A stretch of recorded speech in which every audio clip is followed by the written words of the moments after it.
கல்லூர் அருகே புதுப்பிக்கப்பட்ட நெடுஞ்சாலையில் திடீர் விரிசல், பொதுமக்கள் அதிர்ச்சி.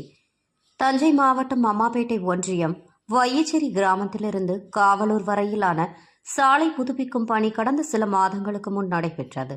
பணிகள் நிறைவுற்று பொதுமக்கள் பயன்பாட்டிற்கு திறந்து வைத்த நிலையில் புதுப்பிக்கப்பட்ட சாலையில் ஆங்காங்கே திடீர் விரிசல் ஏற்பட்டு வருவது கண்டு பொதுமக்கள் அதிர்ச்சி அடைந்துள்ளனர்.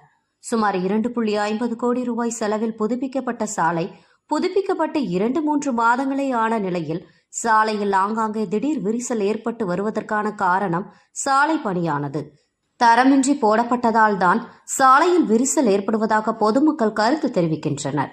எனவே புதுப்பிக்கப்பட்ட சாலையில் ஏற்பட்டுள்ள விரிசலை நெடுஞ்சாலை துறையினர் உடனடியாக சீரமைக்க நடவடிக்கை எடுக்க வேண்டும் என பொதுமக்கள் மற்றும் வாகன ஓட்டிகள் அரசிற்கு கோரிக்கை விடுத்துள்ளனர்.